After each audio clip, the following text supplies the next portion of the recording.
What's going on, super duper families? So I'm going to be sharing. My name is Noble, and I am a 7.5 year homeschool dad. We've been homeschooling for 7.5 years. We've been with Classical Conversations for 7.5 years. And I just want to share some thoughts about why we've stayed in from foundations, which in Classical Conversations world is like elementary school all the way through challenge. Now we're specifically in challenge A, which is 7th grade. It's kind of like junior high, but we're absolutely planning and intending on going the full distance through challenge 4, which again in CC world is a senior year, all the way through high school, senior year in high school. And here's kind of the impetus. I saw him an admin on one of the Facebook groups, in a lot of the different Facebook groups for CC, but one specific lady had a question about, hey, why have you stayed in or gotten out and gotten back in, or why have you done what you've done, basically, and what has been kind of the thought process? I thought it was a great question. There's some really interesting responses. So I wanted to share my thoughts as a dad who's been, again, part of homeschooling our daughter. We've got one young kid who's 12 years old, with my awesome wife. My awesome wife is a Challenge A director. So I've got 5 points here, but a lot of Bible verses. So if you want some references to check out, grab a pen and paper, because I pray that this encourages you. Okay, so 5 things. Number 1, why have we stayed in from foundations to challenge? Number 1, we've prayed about it. We've consistently prayed about it and have involved God in our decision-making process. That's number 1, we prayed. Number 2, we've identified our why. Why are you educating your children? Why have we educated our kid? What is this all about? What is this education all about? Is it, hey, I want her to get her in an Ivy League college one day. I want her to score perfect on her ACT. For me, none of that, okay? Just personally, here's 6 reasons on why we have chosen this route, this journey. Again, prayerfully consider this route. Number 1, the reason why we're chose to homeschool and with Classical Conversations. Number 1 is to teach biblical principles, and I'd love to hear some of your reasons why. In the chat log, in the thread below, why have you chosen to educate your children? Why have you chosen to educate your children? Why? What do you want to get out of education? I guess educating children. Okay, so number 1, we want to instill and teach biblical principles into our kid, and encourage and model a relationship with the Lord. And in my opinion, it doesn't get much better in being able to model a relationship with the Lord than homeschooling. It's a way, let me put it this way, it's a way to maximize being able to model a relationship with the Lord for our child and to instill biblical principles, number 1. Number 2, we wanted to brainwash our kid, okay? That may not be the most politically correct word. Here's the deal. From kindergarten through 12th grade in public school, I was a public school guy, and I'm not knocking public school, just so you know. But here's the point. K through 12th grade is 14,400 hours if you go to public school. So you can't tell me that our kids, that I was not influenced with somebody's mindset, and actually lots of different mindsets, having that exposure of 14,400 hours. Well, we just wanted to be the ones to do that. So that was our second reason. Number 3, we want to teach her entrepreneurship. We've been entrepreneurs for 20 some years, and we want to teach her entrepreneurship. Most schools in the country do not teach children how to be an entrepreneur. Number 4, family legacy through quality time.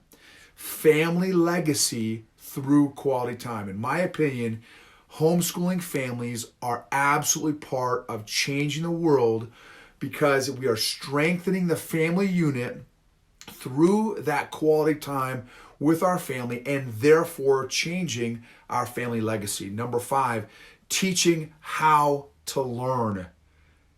I'm so stoked about this model that we teach the tools of learning in CC.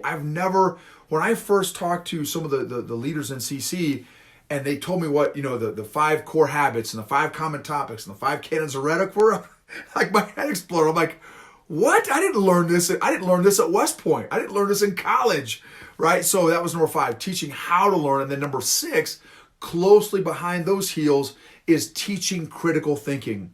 Those last two, as technology gets faster and faster and changes quicker and quicker, is that right? It's so key to learn not what to learn, but how to learn. And with all this, the politics and the drama and the issues of the world, being able to think critically is so important, in my opinion. So those are our 6 reasons of why we chose to educate our kid. Why we chose to educate our kid. Okay, now since God was involved in our decision-making process, anytime we've hit a bumpy spot, and I've got my notes here, so in case you're wondering why I'm looking down, I'm looking at my notes. Anytime we hit a bumpy spot in our educational journey of homeschooling, which for those of y'all that homeschool, it is not easy. Homeschooling is not for the faint of heart. We always go back to our why, which God was involved in and is involved in. So anytime we get, obstacle, boom, whatever, we're having drama with our kid, whatever, preteen phase, hello, hashtag preteen phase. We just go back to our why. Why are we doing this? God, what did you tell us to do this? What's going on here, right? So we go back to our why. Now, that being said, every family is different. Every family's goals are different. So you got to do what's best for your family. So please don't think that, okay, well, this is what Noble's saying, so this has got to be. No, you come up with your own family goals. I just wanted to share our family goals, okay? And here's the thing, too. If God called you to it, he can get you through it. A lot of Bible passages, think of Moses. If God called you to it, he can get you through it. Think Red Sea. Give me hashtag Red Sea. Okay. All right. Next one. But here's the thing though. Okay. Let me encourage you and also challenge you a little bit is I've seen a number of homeschool families that take adversity as a sign from God to not homeschool. Here's the thing, if you've got a relationship with the Lord, in fact, God promises biblically that we will be persecuted as Christians, right? That a life of Christ, following Christ, is not a life that is rainbows, Skittles, and unicorns, okay? It's no joke. Well, homeschooling is no joke, y'all. It is not easy. It is not for the faint of heart. So God never promised that homeschooling would be easy, like just again, living a life pursuing Christ is not easy. So don't equate, okay, well, the homeschooling's got to be easy, and if it's not, then that means it's not from God, right? Okay, next one.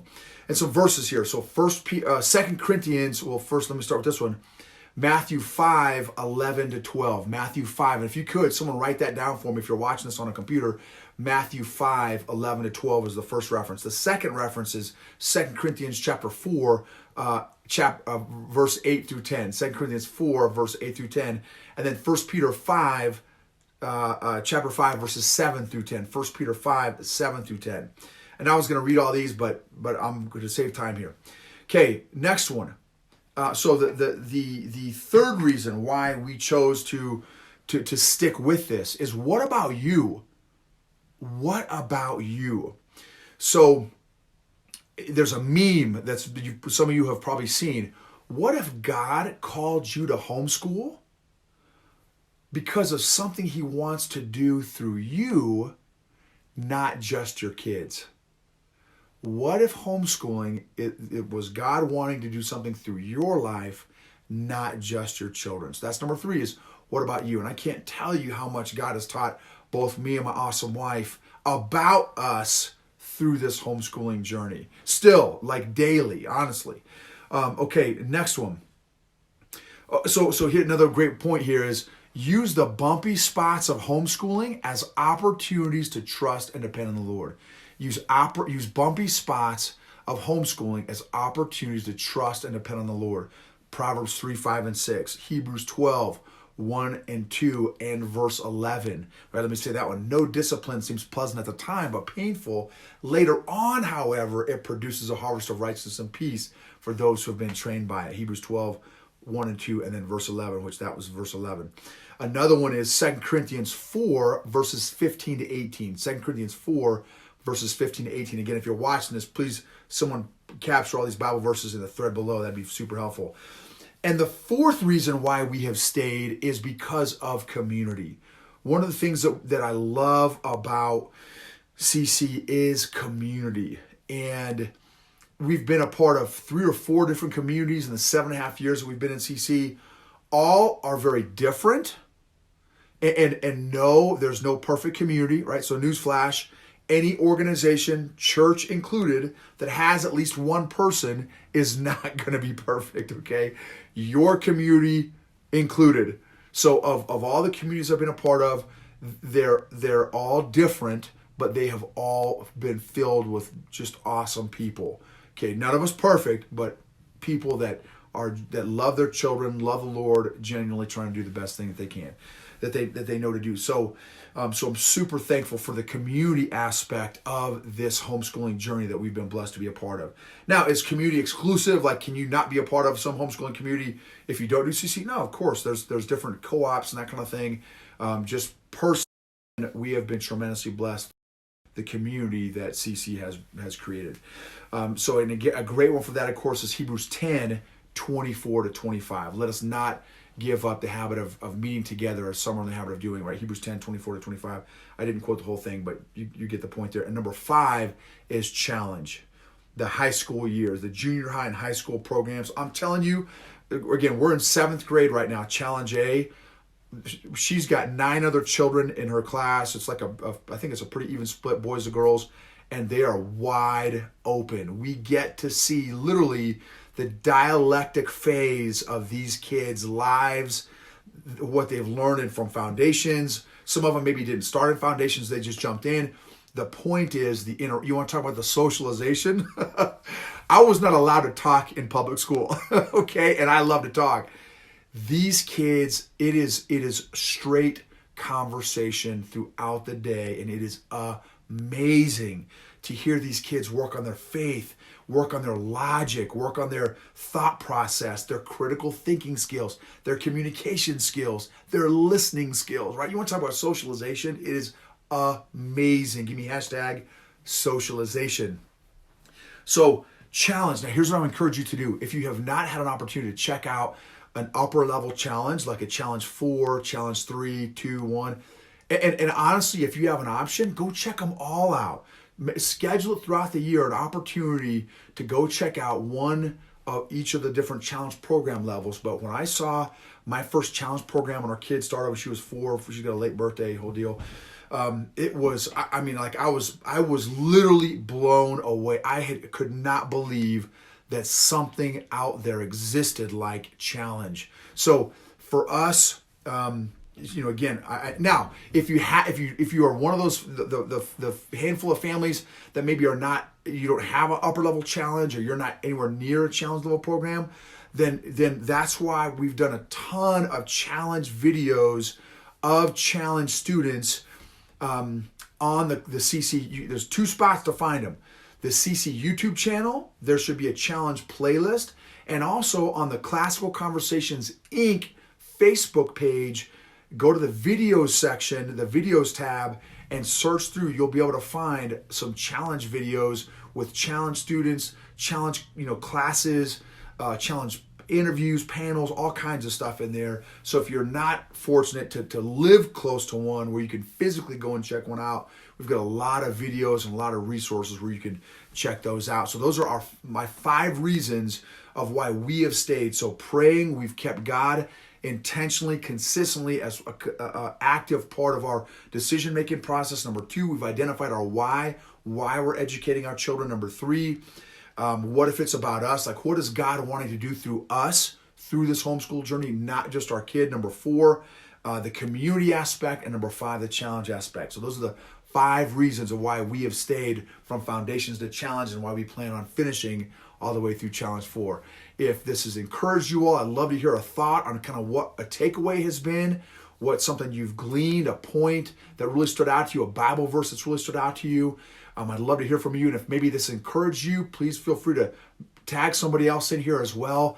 Let them know about this. If it maybe encouraged you, maybe encourage them as well. And again, go check out some other CC resources. The CC YouTube channel is packed full of great stuff. A lot of great resources out there for all of us parents. God bless you all. in your homeschooling journey. If God's called you to it, He can get you through it.